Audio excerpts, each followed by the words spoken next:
Hi, everybody.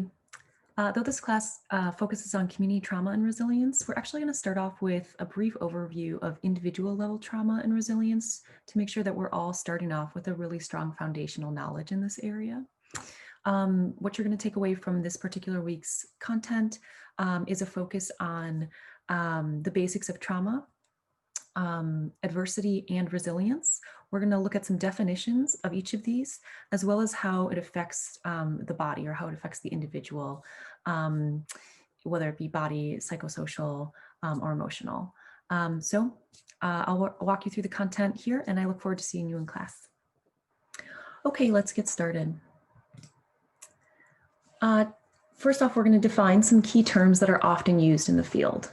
A potentially traumatic event is an acute life event that may be interpreted as traumatic. You can see in the definition, a PTE refers exclusively to the event itself and not to the nature of someone's reaction to it. Trauma is defined as an event that is extremely upsetting and at least temporarily overwhelms an individual's internal resources.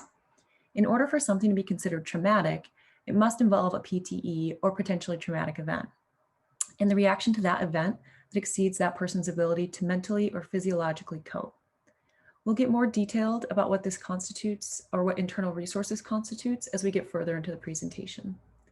Complex trauma involves individuals who are exposed to repetitive, prolonged, or cumulative traumatic events of an invasive interpersonal nature, such as physical or sexual abuse, witnessing domestic violence, which occurs during key developmental periods such as childhood or adolescence. Repetitive indicates a trauma that happens multiple times, for example, physical abuse. Prolonged refers to the length of time, meaning that it happens over a long period of time. And cumulative indicates that multiple types of trauma could occur, such as physical abuse from one person, sexual abuse from another, and emotional abuse from another.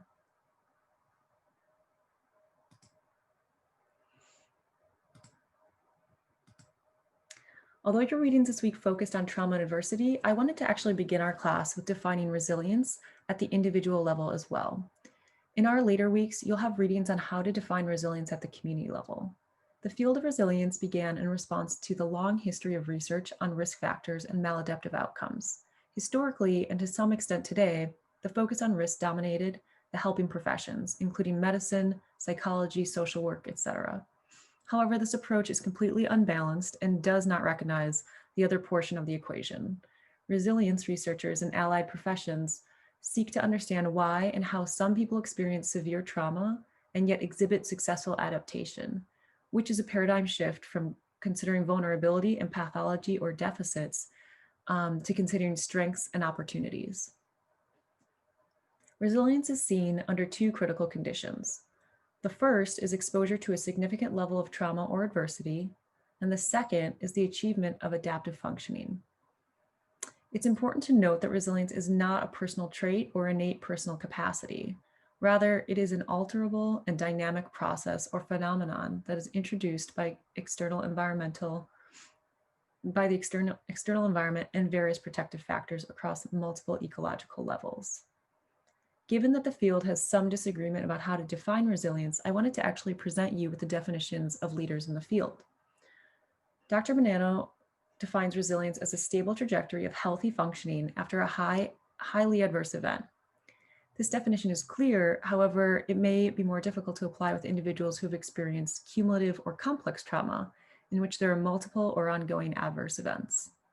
Dr. Yehuda defines resilience as a reintegration of self that includes a conscious effort to move forward with an insightful, integrative, positive manner as a result of lessons learned from the adverse experience. Dr. Yehuda has based her work on individuals who had PTSD symptoms and later recovered from it. This deviates from Bonanno in that he looks at individuals who experience a PTE and then show no signs of trauma symptoms later. Dr. Yehuda's definition appears to mirror a concept known as post-traumatic growth, in that individuals not just return to equilibrium after the event, but that they evolve past their ongoing state of being. Dr. Maston defines resilience as a more broad but ecologically adaptable definition. She defines resilience as the capacity of a dynamic system to adapt successfully to disturbances that threaten the viability, the function, or the development of that system. Dr. Panter Brick uses a cultural perspective. She defines resilience as a process to harness resources in order to sustain well-being. Her research has uncovered that hope and the process of meaning making is the essential component for individuals across different cultures. We'll spend the latter half of the semester examining different interventions with communities with a focus on meaning making.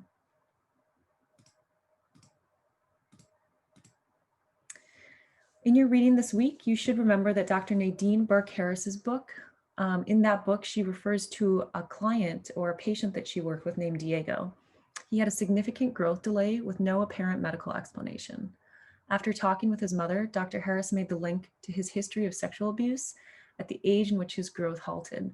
And she recognized that he faced other adversities, such as drinking problems by his father and his mother struggling with depression. In her early research as a student, Dr. Harris described the lab she worked in where they experimented on tadpoles and toads. Though it was not what they were looking for, they found that corticosteroid, or in humans, cortisol, can be adaptive or maladaptive depending on the timing and the duration of exposure. Cortisol, our stress hormone, increases blood sugar, which helps you think and plan, increases glucose, which gives you energy, and regulates water and salt levels, which help maintain normal blood pressure. Increased cortisol also inhibits growth and reproduction. If the tadpoles are in a pond that has reduced amount of water due to climate change, they don't want to reproduce because they will only add stress to the system. More tadpoles with too little water to support the current population, which is ultimately adaptive. Remember though, timing and duration matter. They found that when tadpoles were exposed to the stress hormone early in their development, it inhibited their growth and led to the death of many. However, tadpoles that were exposed to the stress hormone later in their development were stimulated to grow lungs and develop into toads, ultimately allowing them to escape the danger of low or insufficient water. Consider how this knowledge affects our understanding of trauma and the effects of it. The younger someone is and the longer they're exposed to the stress hormone, the more damaging the effects. Alternatively, if someone is exposed when they are older or for a briefer period of time, the effects may be minor.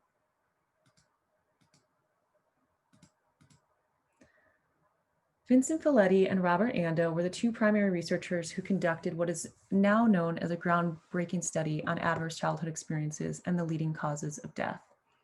Felitti was working with female weight loss patients, trying to understand why some women who were successful ultimately backslid and gained more weight.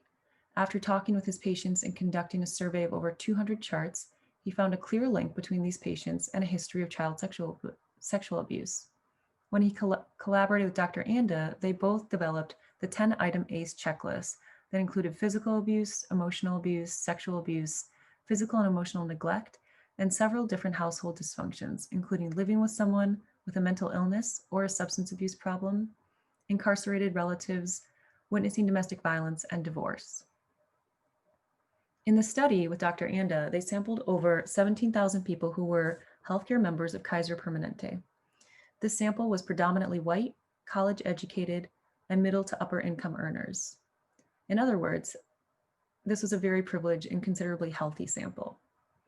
What they found was that even in this type of sample, 2/3 of the people reported at least one ACE, and over 12% reported 4 or more ACEs. These ACEs were then linked to a number of chronic health diseases. What's potentially even more interesting is not the prevalence, but how ACEs relate to these diseases. They found what is called a dose response, which is an important indicator of causality. For example, the greater number of cigarettes you smoke, the higher your likelihood of getting lung cancer. Or in this case, the greater the number of ACEs you have, the more likely you are to have poor health. Given that this is a very privileged sample, these results suggested that it is not poverty per se that causes poor health, but it is ACEs that are actually the root to poor health.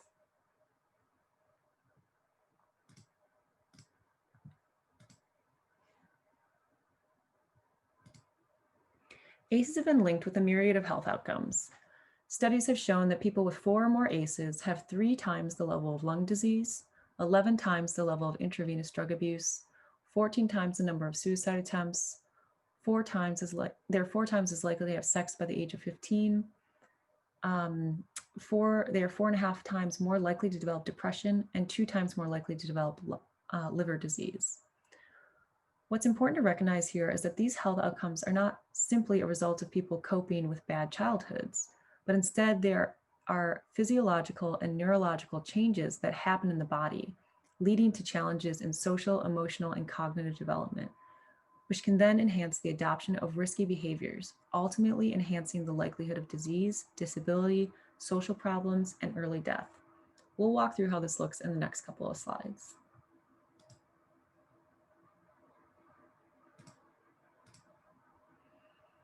I'm sure many of you are familiar with the body's stress response system, more commonly known as fight or flight response.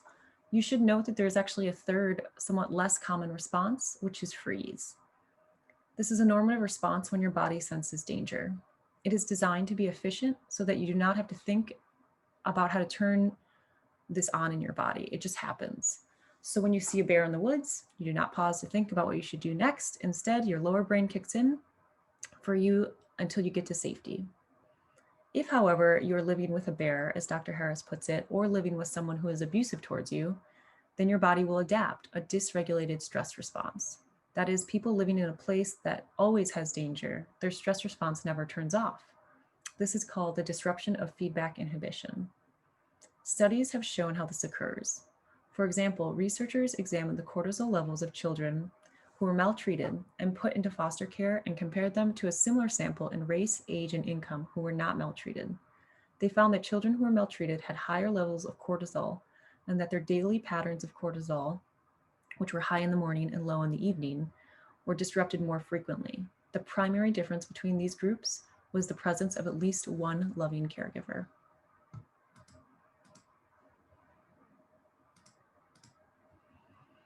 There are 3 types of stress response. The first is positive stress response, which can be something that is hard to do, but overall not going to hurt you, like getting a shot at the doctor or public speaking. This kind of stress is normal and an essential part of healthy development. Tolerable stress response will activate the body's alert systems to a greater degree. Examples of things like this are the loss of a loved one. As long as the stress is time limited and there is a caring adult that is present to help navigate the stressful time, then recovery is very likely. Toxic stress is a result of traumatic events, such as being abused, neglected, witnessing domestic violence, or living in a violent community, and experiencing one or more of these events in great intensity, frequency, or for a prolonged period of time. This type of stress is aptly named because it can disrupt brain development and other organ systems, particularly when children are exposed early in their development. Research shows that our brains are plastic late into life. However, they are most malleable when we are younger, particularly ages 0 to 3.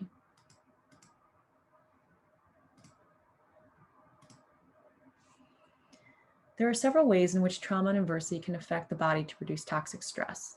Much of the brain and the body's response operate from the lower or middle brain. The upper brain, or the more recently evolved part of our brain, is responsible for executive functioning, including things like reason, planning, and logic. Unfortunately, prolonged exposure tends to dampen or close off the function of the upper brain. The locus coeruleus is located in the brain stem. Dr. Burke-Harris calls this the I don't know karate, but I do know crazy. She calls it this because it's the driving force behind aggressive behavior. And the locus coeruleus, if the locus coeruleus is overstimulated, it can increase anxiety, arousal, aggression, and hypervigilance. The amygdala, think of it like an alarm that sits in the middle of your brain. If it's repeatedly triggered, it can become overactive, which ultimately makes it harder for individuals to distinguish between truly dangerous stimuli and non-dangerous stimuli. This can lead to responses that seem out of line with the experience. The ventral tegmental area, or VTA, sits in the middle of the brain. Dr. Burke-Harris calls this one Vegas baby. It's responsible for rewards, motivations, and addictions. Toxic stress can dull these sensors, ultimately making you need more to get the same pleasure. You can imagine how this would affect drug and alcohol, among other types of addictions, including increased cravings for high sugar and high fat foods, which can lead to obesity. The conductor, which is also known as the prefrontal cortex, is the seat of executive functioning, or the conductor of the orchestra. If the conductor is overstimulated, it can have decreased functioning, which results in lowered reasoning and inability to override instincts and impulses. This can turn into an inability to concentrate and can turn into impulsive, aggressive behavior. Also, hormones are significantly affected by stress, including growth hormones, sex hormones like estrogen and testosterone, thyroid hormones, and insulin. If these hormones are dysregulated, it can lead to obesity, short stature, and dysfunction of the ovaries and testes. Finally, the immune system can become compromised. The immune system is designed to fight infection and protect the body. But if it's dysregulated, it leads to inflammation, hypersensitivity. For example, allergies, asthma, autoimmune diseases, or an overactivation of the immune system.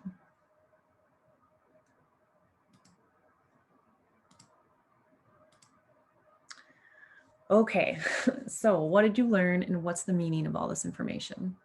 Well, first you learned about the basic terminology and definitions related to trauma. Even though you've likely heard of and used trauma terminology in your everyday social work life, since it has become quite the buzzword in the helping professions, you will now be able to speak to it with specificity. This is important because everything can be trauma if it's not defined clearly. And if everything is trauma, then nothing is trauma, and we are unable to make a meaningful impact. Next, you learned about the definition of resilience as defined by our leading scholars in the field. It is helpful to understand the different definitions to ensure that you are using the one that is most appropriate to your aims. This will be important when we talk about building or supporting resilience in communities rather than with individuals. You also learned about how trauma affects individuals, particularly that there are sensitive periods in development that can make toxic stress exposure particularly harmful and long-lasting. You learned about Vince Folletti and Robert Anda, both big deals in the field. They are especially awesome because no one believed them at first. Their work really shifted the paradigm of how we understand health and well-being. And hey, not many people can say they did that.